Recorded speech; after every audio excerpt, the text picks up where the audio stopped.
రాజ్యాంగం విషయానికి వస్తే చాలామంది ఇది హిందూ వ్యతిరేక రాజ్యాంగం అని మాట్లాడుతూ ఉంటారు. రాజ్యాంగాన్ని పునర్నిర్మించాల్సిన అవసరం ఉందా? ఇది ధర్మానికి నిజంగానే వ్యతిరేకమా? నేను చెప్పిన మాట కాకుండా అంబేద్కర్ చెప్పిన మాట చెప్తా. నాకే అధికారం ఉంటే ఈ రాజ్యాంగాన్ని తగలబెడతాను అన్నాడు అంబేద్కర్. తమాషగా చెప్తుంది, నాకే అధికారం ఉంటే ఈ రాజ్యాంగాన్ని తగలబెడతాను అన్నాడు. అంటే రాసినటువంటి వాడికే దాని మీద నమ్మకం లేదు. అండ్ ఇంకొక విషయం చెప్తున్నాను, ఇది ఎప్పుడైనా ఇప్పుడు టాపిక్ కాదు ఇది, ఎందుకనంటే it's a very long topic. హిందువులని ఒక రకంగా అణచడానికి రాసిన రాజ్యాంగం ఇది. నేను దానికి కావలసినటువంటి నిరూపణలన్నీ ఇస్తాను నీకు. దీని వెనక ఏ శక్తులు ఉన్నాయి, ఎట్లెట్లా ధర్మాన్ని, హిందూ ధర్మాన్ని అడ్డుకోవడానికి చేసిన ప్రయత్నాలు ఎలా ఉన్నాయి, ఇవన్నీ చెప్తాను నేను. అది ఇంకొక ఎపిసోడ్ చేద్దాం మనం. ఖచ్చితంగా సార్. మనం కాన్క్లేవ్లో కూడా మనం ఎంవీఆర్ శాస్త్రి గారితో ఒక సెషన్ చేసాం. మన రాజ్యాంగం లేట్ రోజు హిందూ వ్యతిరేక రాజ్యాంగం అనే శీర్షికతో వారు రాసినటువంటి పుస్తకాలు తో ఒక సెషన్ కూడా మనం చేయడం జరిగింది. గుడ్. అండ్ ఖచ్చితంగా సార్ మనము ఒకటి ఆయన ఇంకా ఈజ్ అన్ ఆథెంటిక్ పర్సనాలిటీ. నాకు చాలా ఇష్టడు, గురుతుల్యుడు. సరే బాగుంది. అండ్ నెక్స్ట్ సార్, సుప్రీంకోర్టు విషయానికి వస్తే అంటే కోర్టులని ఎక్కడ కూడా ప్రశ్నించొద్దు అనేటటువంటి తత్వంతో పెరిగినటువంటి జనాలు, నాలాంటి జనాలు అందరూ కూడా, ముఖ్యంగా మన దేశంలో ఇది ప్రజాస్వామ్యం కాదా? లేకపోతే నువ్వు ఇచ్చే డబ్బులతో కాదు, నువ్వు ఇచ్చే ట్యాక్స్తో కాదు వాడు జీతాలు తీసుకుంటుంది. మరి ఎందుకు అలా ప్రశ్నించకూడదు? ఎందుకు ఆగిపోతుంది కోర్టుల విషయంలో? కోర్టుల విషయంలో ఎందుకు ప్రశ్నించట్లేదు జనాలు? ఎవడు ప్రశ్నించడంలో, ఎందుకు ప్రశ్నించడంలో? అమ్మ నా బూతులు తిడుతున్నారు, ఒకసారి తీసే సోషల్ మీడియాలో చూడు, తెలుస్తుంది. సోషల్ మీడియా ఓకే సార్, ఇంకెవరు తిట్టాలా? ఇప్పుడు ఏమైందంటే హిందుత్వం గురించి ఇప్పుడు అట్టగాదు. ఇంకొక విషయం చెప్తాను నేను, ప్లీజ్. ఇంతకుముందు నువ్వు తిడితే కూడా ఎవడు పట్టించుకునేవాడు కాదు. ఇప్పుడు కనీసం తిడితే 10 మంది నీకు తోడు ఉంటుంది, లైక్ చేసి షేర్ చేస్తున్నారంట. సోషల్ మీడియా సింహాలు, సోషల్ మీడియా పుల్లే ఉన్నాయి సార్ మన దగ్గర. దానికి రావట్లేదు. ఒక మాట చెప్తాను నేను, నువ్వు సోషల్ మీడియాని తక్కువ చేయబాక దయచేసి, ప్లీజ్. రాజ్యాలను మార్చింది సోషల్ మీడియా. ఈరోజు నీ నరేంద్ర మోడీ ఉన్నాడు అని అంటే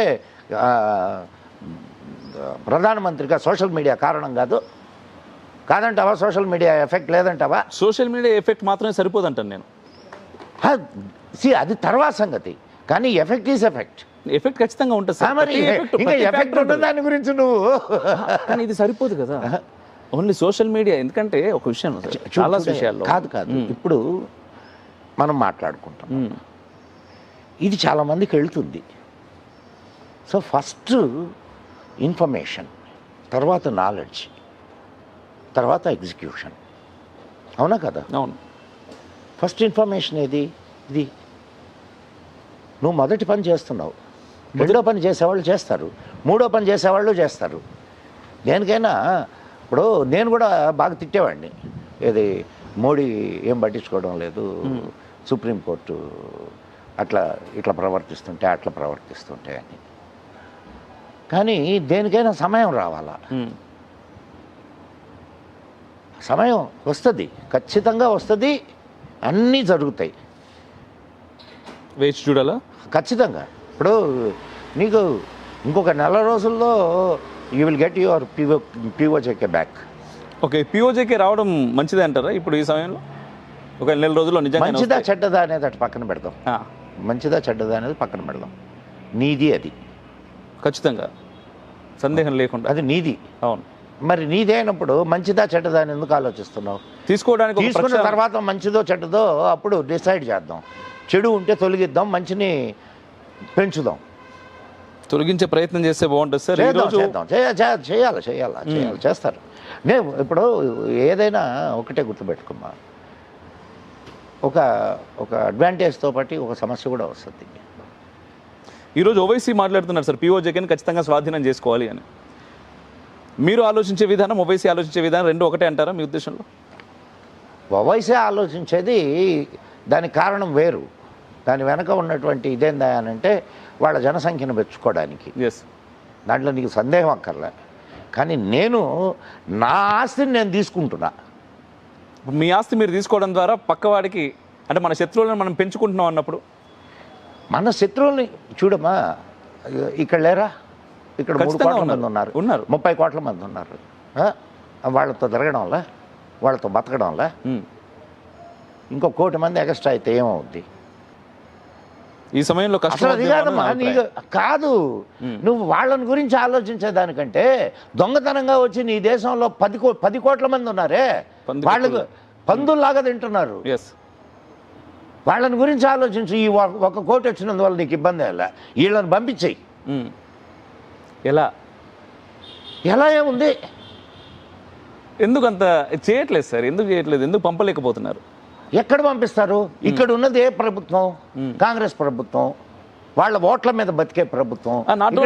అంటే ఒక తెలంగాణ అనే కాదు, భారతదేశం మొత్తం మీద ఎందుకు జరుగుతున్నాయి.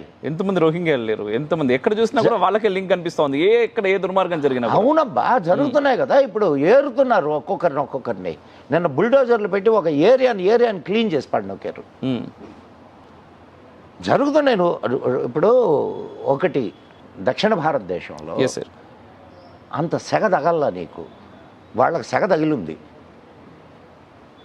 ఉత్తర భారతదేశం వాళ్ళకి సెగ బాగా తగిలింది.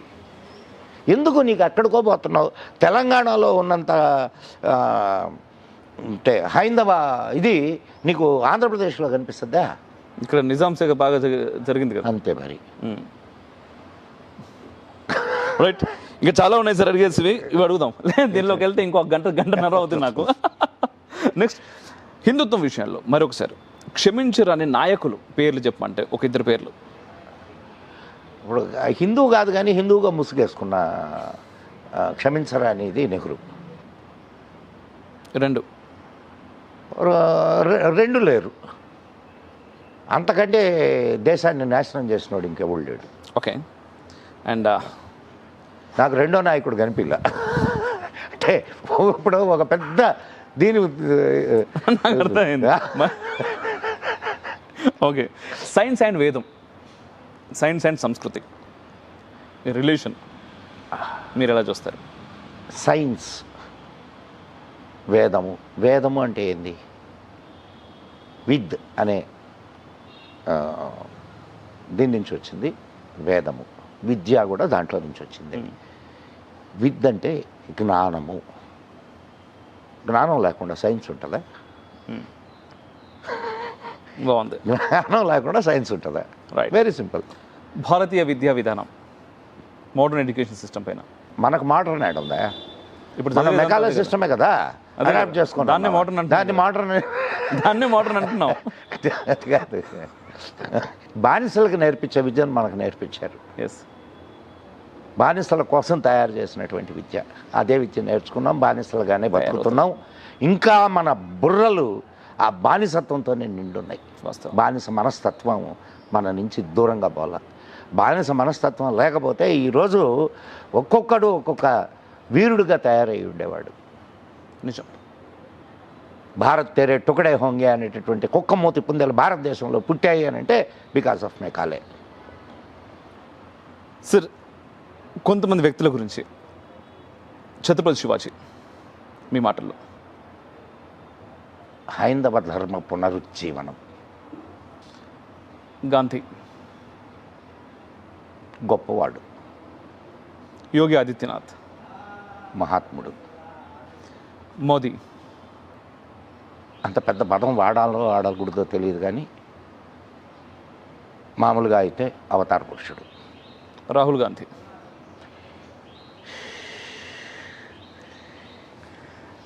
ఏం చెప్పాలా? వాడిని పప్పుగాడ అని అనలేను. ఎందుకంటే నేను చెప్పిన మాట కాకుండా సంవిత్ పాత్ర ప్రెస్ దీంట్లో చెప్పినటువంటి మాట చెప్తా. దేశద్రోహి. Owaisi Gopi. Savarkar great thinker, great fighter. సావర్కర్ని పిలిచేటప్పుడు ప్లీజ్ దయచేసి వీర సావర్కర్ అని పిలవండి. వీర సావర్కర్. ఎస్, నువ్వే చెప్పావు కాబట్టి నేను చెప్పబల్లా. బాగుంది, వెరీ నైస్, వెరీ నైస్. ఫైనల్గా మీకు అంటే గురువులు ఉంటారు కదా సార్, మీ గురువు గారి గురించి. నా గురువులు చాలామంది ఉన్నారయ్యా, చాలామంది ఉన్నారు. అండ్ కనిపించని గురువు ఉన్నాడు, కనిపించని గురువు ఉన్నాడు. మౌన వ్యాఖ్య ప్రకటిత పరబ్రహ్మతత్వం యువానం వర్షేష్టాంతే వసదృశిగణై ఆవృతం బ్రహ్మనిష్టై.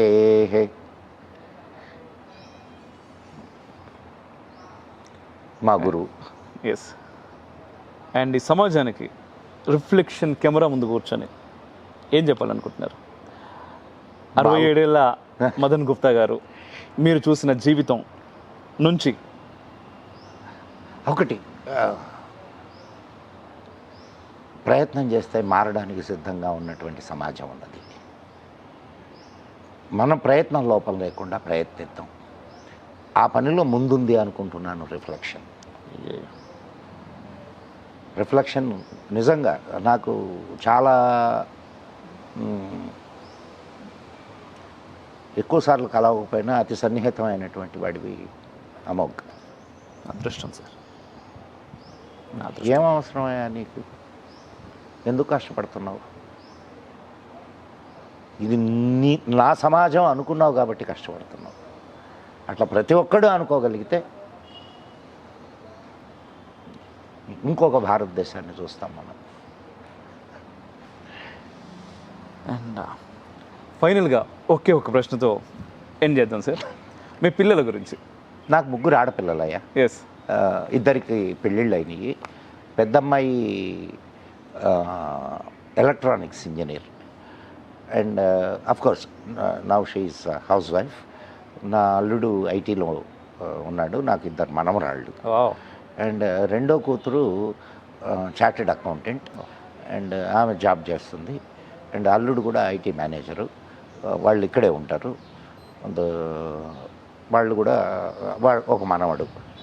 ఇంకా మూడో కూతురు she BFA, bachelor of fine arts photography and MBA చేస్తుంది. And she an entrepreneur. Great, great. She an entrepreneur and aggressive lady. అద్భుతం. Ready to perform the marriage. అది ఎక్సలెంట్. అంటే వెతుకులాట్లో ఉన్నాం.